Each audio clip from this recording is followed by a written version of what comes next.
Was Karl Rove beating his chest on shit? Let's check it out. Hold on 1 second there, folks. Let me see.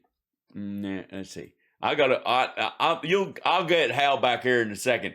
I think that Karl Rove feller was saying some stuff, and they may have been somewhere in there. I gotta look see if I can find it. This is there's and then Nikki Haley, and then Kevin McCarthy, and here we go. Now, why could they hate this dude? Let's find out. I'm gonna see him. He's on now. Now I get it. One of the problems they might have. Hold on. Thank you very much, Emergency Remedial Truth. I'm doing what I can. Hey. Oh, that's all jagged and funky. Look, that looks like a war machine right there. You better watch out, 'cause I'm a war machine. I love that fucking song, man. Yeah. Anyways, so Karl Rove said something right here. Biden, that's why she hates him. Look at that. Biden did the right thing, strike ISIS in Syria. Yeah, he got him right in Syria. Burned it right up. Let's see what he says. I'm curious. Not just America's newsroom with Bills hammered and Dana Perineum. Isn't that little section of between you? That's a different thing. Now proposed an uphill climb for the president in full. Shit, he was looking right at me. He's a pretty man. Look at that. That's amazing. He's like an aging Ken doll. How do you live that long on this earth and be smooth in front? I always wondered if Bill Hemmer actually goes up to a urinal, starts up a conversation with the feller next to him, as you are wont to do, unzips and goes, "Oh yeah, right." Sees that Mattel, and then just walks back out. Now he faces trouble and a potential Democratic primary in that critical state. Brandon. Yeah, that's not happening. Poll showing Hillary Clinton leading the president. That's USA Today Suffolk University poll. 500. That's a lot of people, man. In a country of 327 million, plus 11 million illegals. By 3 points if she were to go and challenge him. And he beats Trump. Holy shit. The nomination. Fox News contributor Karl Rove, former White House Deputy Chief of Staff. How you doing, Karl? Good morning to you. Oh, my God. That is an unfortunate lighting scheme that they have on the top of there. That's, he looks like are you the Eggman or the Walrus? Cuckoo, cuckoo. You look like both. Poll show Clinton beating Biden in Florida primary. Oh, in Florida. To being here. Morning. We might get interrupted by... by the way, if it's Florida and it's talking about a Democratic primary, I'm going to go with shenanigans. Presidents who are waiting that from the White House. There was a lot in this poll. What did you take from it specifically on the numbers for Joe Biden, which seemed to be pretty much negative across the board? Well, but they're still better than Trump's. That's weird. I mean, how dare you insult Trump like that? Yeah, pretty much negative. And remember, he's being matched up here with somebody who's got her own negatives. And yet both of them are beating Trump. This is a horrible state of affairs. I can't even do that. The Charles Franklin did a study in Also, why does it say that ain't right? It shouldn't say that. Hold on, we got to fix something. It's going to take me a minute. I'm not that technically advanced. Let's see. There's there. And text. And then we create new one. And then we add a new one. And then we go, whoops, wrong one. Shit, I made the thing move. I'm sorry. My bad. I'm typing in the wrong place. There we go. And then go in here. And then take that out. And then, pardon me 1 second, folks. I'm a stickler for details. And I like everything to be on the up and the up. So go in here. And then we go, take this in there. And I go, there you go. And then we pick a font in here. That's a good one. And then that should do it, I think. Okay. And then what do I do down here? Is there there's got to be some sort of, background. Make the background white. There you go. in deference to Greg Kelly, something like that. And then we take this and we stretch it out like that, and then we just put that down here. That's much better. Well, hold on. All right, let's see. Properties, open that up. Vertical, let's see, background color is a gradient. Make that something in here, and then they go like that, and go done. And how come that ain't working? Oh well, y'all can see it. It's all right. Here, I'll make it small, put it under his face. There we go. We'll just do this so you can see it. I just think you should know a man by his name. And that ain't a name you'd be ashamed of at all. That sounds purty. September of 2019, and found that she was basically at 36% approval. She's not a popular figure, and even among Democrats, and yet she's beating the president. And yet they asked 500 people. She's beating. Yeah, she totally is. Look, let's step back for a minute. I think this is an expression of something more fundamental, which is Democrats are going to want an alternative to Joe Biden. They recognize running an 82-year-old, fairly or unfairly, is not a good thing for them, particularly when he's struggling as he is today. And well, he does struggle. I will admit that. Sometimes he has to talk to that Steve Ducey, and I think he struggles not to chuck a shoe at that fucker. So they're going to pick, I suspect, a well-known opponent.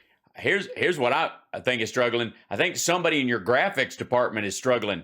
Fucking Hillary's leaning out of the picture that you picked, and it's not even video. Man, I understand she's a little drapey, and Biden's all smiles. In a poll, even if they don't really like that person. And they don't really like Hillary Clinton. Her approval rating is, remember, she's the second most unpopular person ever to run for president. The only person less popular was the person who beat her, Donald J. Trump. And that should tell you something. She's not gotten better since then. There's been no resurgence of Clinton. And he's gotten worse. It's a terrible thing. Fever. But the reason I think that the pollster would even raise this as a possibility is because Hillary Clinton herself lets it be out there that she might consider it, right? But I do wonder, what if they had put any of the other names up there, like even a Kamala Harris? Like, I not that she's going to challenge Joe Biden, but where is the new energy in the Democratic Party? And I know that all the Democrats would say, well, where is it in the Republican Party? Well, you might be able to see it. Yeah, totally. I mean, when Madison Cawthorn MTG 2024, motherfucker, let's do it. In the matchups to come, we don't know if President Trump's going to run again. My teeth went through the can. It's like a magic trick. Watch this.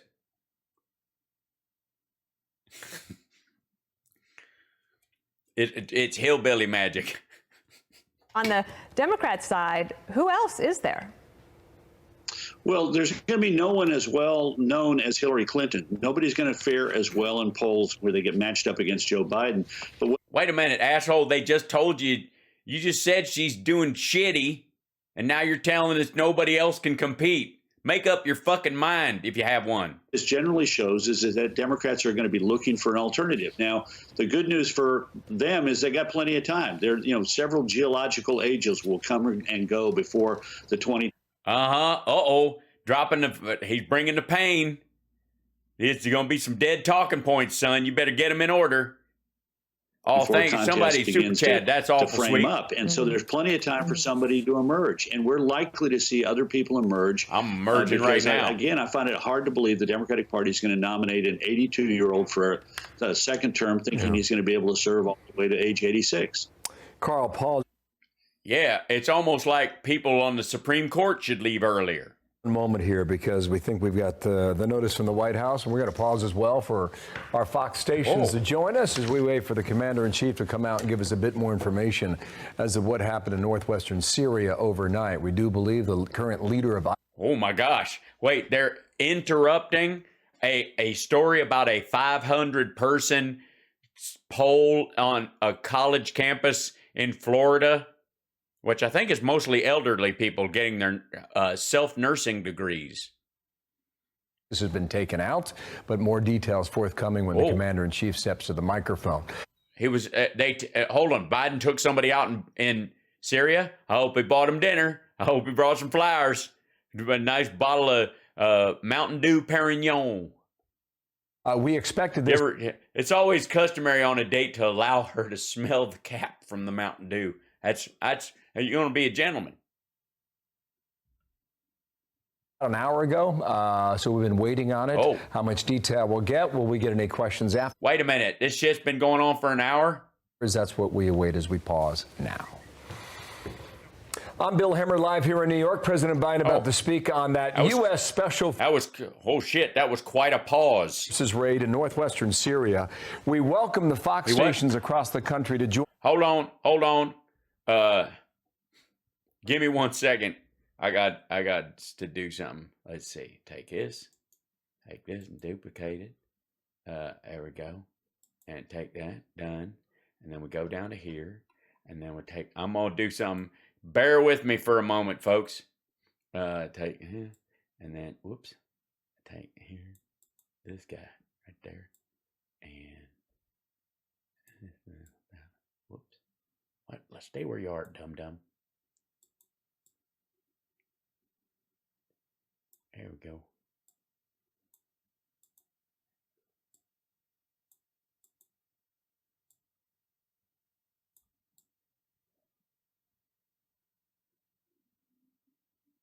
Give me a second, God damn it.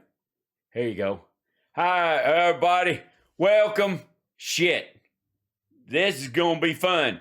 I am president now. It's President Ficus. I'm here to tell you, we got another one of them sons of bitches that was blowing shit up and killing the peoples and the babies and all that thing, and he was awful, and we done him in, and you're welcome. Go America. Sorry.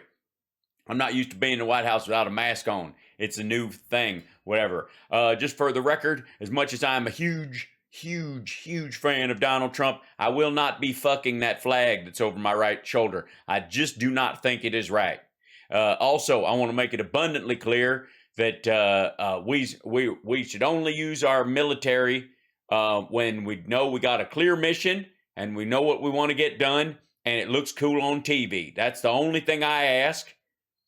It's very important. I believe in only doing military things that gives Brian Williams a boner. That's what we should do with our military. All right. So clear enough. I think we're good. Next up, President, going to come out here and talk to you. I just wanted to say I'm happy to take a couple of questions. There's a live chat going on here, and I'll take any questions y'all would like to hear for. People are saying Ficus for president. Folks, I'm just happy to serve at the will of the people. Yep, Hal to the Chief is right. Ficus 2025 is what's my campaign. Hail to the teeth, you sons of bitches. That ain't right. You can't say that, you bunches. Did you hear that? Ma, she said that.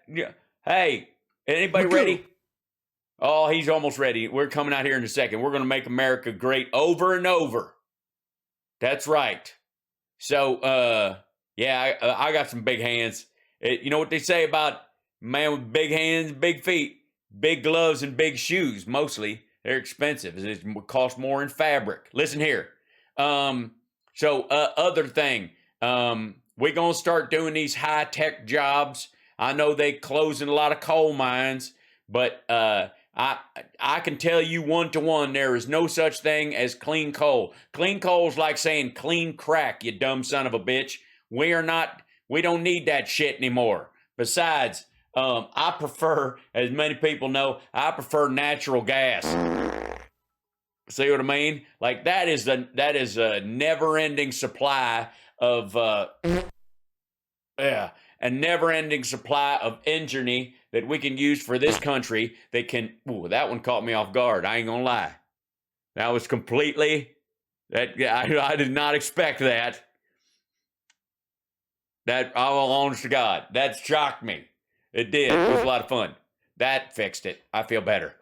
Oh, I thought I was having like angina right there. Which, if you don't know, is when you get when a man gets female parts in a section. If one of his valves starts acting like a. Never mind. It's a long story. Back to our regularly scheduled programming. I'm proud. I'm just happy to be here. Okay. Now what they gonna do? Let's see. Come on out here, folks. All right, let's do this. I'm Duff Coverage along with Dana Perino here in New York, and we'll await the announcement. But I love that Dana Perineum. She's sweet. Of the death of the ISIS leader in northwestern Syria. First he just died? Bill, did he? He just had passed because of natural causes? On the scene report that 13 are dead, including 6 children and 4 women. The mission was considered a success on behalf of the Pentagon, and we're told that there were no U.S. casualties in that raid, Dana. Apparently it was the ISIS leader. I'm sorry. I'm sure Marjorie and you guys are upset about that. Abu Ibrahim al-Hashmini. He has been well known to the United States for she said that name like she'd been practicing for a week.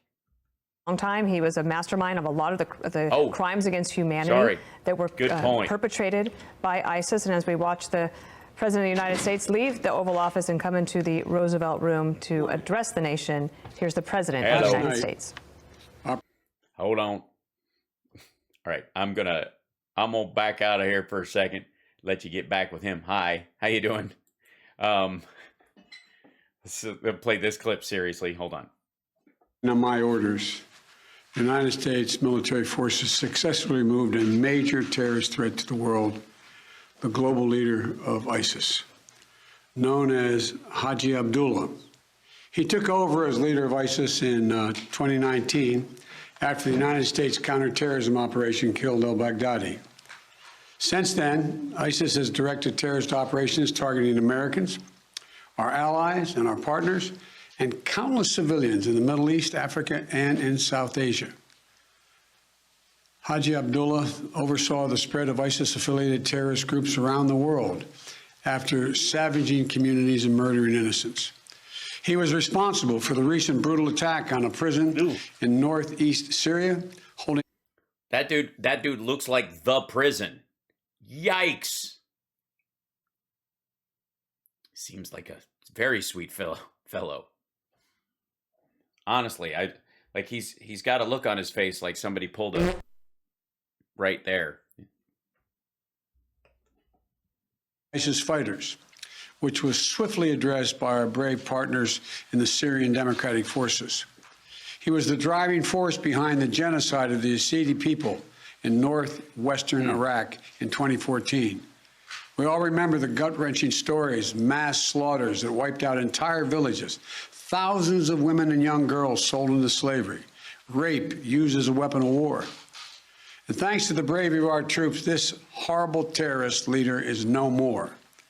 Our forces carried out the operation with their signature preparation and precision, and I directed the Department of Defense to take every precaution possible to minimize civilian casualties. Knowing that this terrorist had chosen to surround himself with families, including children, we made a choice to pursue a special forces raid at a much greater risk than to our own people, rather than targeting him with an airstrike. We made this choice to minimize civilian casualties. Our team is still compiling the report, but we do know that as our troops approach to capture the terrorist, in a final act of desperate cowardness, he, with no regard to the lives of his own family or others in the building, he chose to blow himself up, not just to the vest, but to blow up that third floor, rather than face justice for the crimes he has committed, taking several members of his family with him, just as his predecessor did. I'm grateful for the immense courage and skill and determination of our U.S. forces, who skillfully executed this incredibly challenging mission. The members of our military are the solid steel backbone of this nation, ready to fly into danger at a moment's notice to keep our country and the American people safe, as well as our allies. And I'm also grateful to the families of our service members. You served right alongside these soldiers and sailors, Marines, Special Forces, the loved ones, giving them the strength and support they need to do what they do. To our service members and their families, we're forever grateful for what you do for us, and we owe you a debt. Thank you. We're also aided by the essential partnership of the Syrian Democratic Forces. I want to commend our dedicated intelligence community, the Department of Defense, and members of our national security team throughout the government, whose meticulous and tireless work over the course of many months ensured that this mission succeeded. This operation is testament to America's reach and capability to take out terrorist threats no matter where they try to hide anywhere in the world. I'm determined to protect the American people from terrorist threats, and I'll take decisive action to protect this country. And we'll continue working with our close allies and partners, the Syrian Democratic Forces, the Iraqi security forces, including the Kurdish Peshmerga, and more than 80 members of the global coalition to keep pressure on ISIS to protect our homeland. We remain vigilant. We remain prepared. Last night's operation took a major terrorist leader off the battlefield, and it sent a strong message to terrorists around the world. We will come after you and find you. Once again, today, we continue our unceasing effort to keep the American people safe and to strengthen the security of our allies and partners around the world. I want to thank you all, and may God bless you, and may God protect our troops. I'm heading off to New York right now. I'm late, and I thank you for your time. Appreciate it. I feel like there's something missing, though. I feel like we need something bigger than that. Meanwhile, here... 1 second. Let me see. Hold on. Let's see if I can. Let's see what this.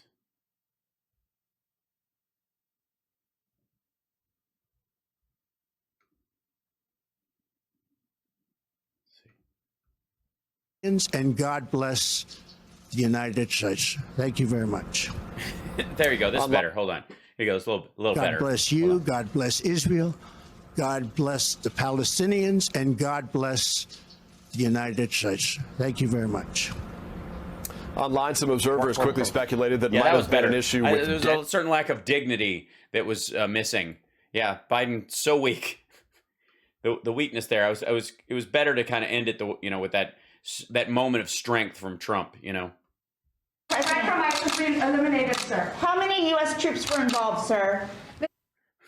Yeah, tell us how you actually strategize. Let us know exactly how many troops went in, so that the next time you go on these kind of things, the people we're going after will know precisely how many troops were there and kind of can ballpark their response, like how many mines to lay and what kind of countermeasures they wanted to put. Was it 12 or 16? 2 helicopters or 1 and a bus? Like, how did they go in? Can you give us a map of how it happened? Just a statement, no questions, from the president of the White House, calling him a major terrorist. Special Forces operation hitting a target overnight in Syria. The president referred to him as Haji Abdullah. Apparently had a number of names he went by. Consider the current leader. Yeah, I mean, these guys, they're like the Kanyes of terrorism. Of ISIS. Quote, he chose to... I'm sorry, the Wheezy, this Geezy, I don't even know what the fuck to call himself up, and not just the 3rd floor of that building. End quote from the president a moment ago. Stay tuned to this Fox News station and the Fox News channel for continuing coverage on this story throughout the day. Here, we'll bring it to you when we get it. Until then, I'm Bill Hemmer, live in New York.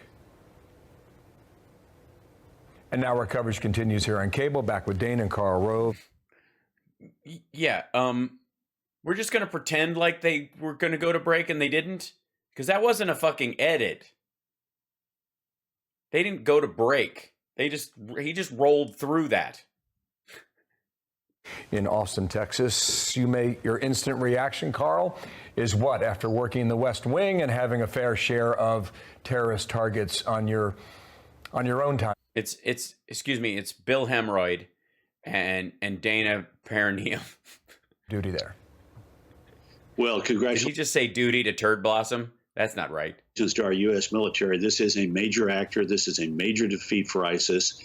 They won't go away just because their leader has been killed, but it will toss them into some confusion and as they attempt to reorganize. And this is a moment of weakness where we'll be able to get more information and be able to attack additional targets. But congratulations. The president did the right thing. This time, and remember, this is the former vice president who opposed the raid to take out Osama bin Laden. So hopefully he's got a permanent change. Lie. Hold. Lie. That's a lie. They keep floating it. It's a lie. Obama asked Biden for his last piece of advice. And they said, you can do it today, right now. You can order the strike right now. Or we can wait 2 days and guarantee he's there. Now, he could get information and slip out in that time, but that's what you're weighing against. We could go there and you could attack an empty house with some civilians in it, and it might not be him.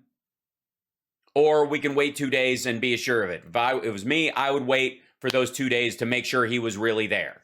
That was Biden's advice. That's what Obama said his advice was. That's what Biden said his advice was. That's what the chairman of the Joint Chiefs of Staff said his advice was. That's ultimately where he was. He didn't say, let's not get him. He said, let's make sure we get him. And if we're not 100% sure, if we're only 80%, if we can be 100% by Monday, we go in then, because soldiers are going in. Human beings. We lost a helicopter in that one. It was rough. So it's dangerous. They didn't hit it with a missile. They sent people in. So he was like, wait 2 days. And he was acting as the vice president. He's the sounding board. Everybody's telling you, go in, go in, go in, go in, go in. I'll tell you right now, if you want to hear another take on it, wait till Monday. And make sure that he's there when we go, because you're putting soldiers in harm's way and they'll pillory you if he's not there. And ultimately we got him. And ultimately Obama decided to go with getting him that day. But that was his advice. He didn't say don't go in. That's all bullshit. On here and recognizes when we have an opportunity to strike an enemy of the United States and Obama said, I want his family dead. Since when? Our allies, a global terrorist leader, we need to take those moments and strike. And Karl, does it come at an interesting time where you have our adversaries elsewhere agitating, looking for opportunities to maybe oppress others? For example, China sending all of those warplanes over Taiwan just last weekend. No planes went over Taiwan, dum-dum. They all went over the strategic airspace of Taiwan in the upper corner, right over the edge of it. They just put a wing in as they went by. They played just the tip with just the tip of the airspace. They didn't fly over the fucking country. They did not. They didn't. They did not. They have not. They haven't. They have not. They are not. They did not. They're not doing it. Showing a little bit of strength at this point. You know, the president doesn't always address the nation, but that's how they described this today. And of course, we took it, we showed it to everybody so that they could see. And of course, the war on terror, to me, and I think to all of us here, remains a very high priority. But to do an address to the nation was a little bit different for this White House. Well, no, it isn't. He's done several, and you've bitched about him not taking questions because he just came out to deliver a piece of information. And they just got this guy. They've been after him for a while. They were tracking him. They guaranteed he was there. Again, this is another thing where, like, Biden told Obama, like, wait a couple of days, be sure he's there. And what we now know from this mission is Biden waited to make sure he was really there. And they really got him. Now, this dude chose to be in a three-story building with two other families, ran to the top and blew up the whole top floor and killed himself. But he was there. I think it was a wise move. I think you're absolutely right. This sends a strong signal that we're willing to take strong action. Same with sending the U.S. troops to. Well, there goes the Biden's weak talking point. Sorry, Greg Kelly.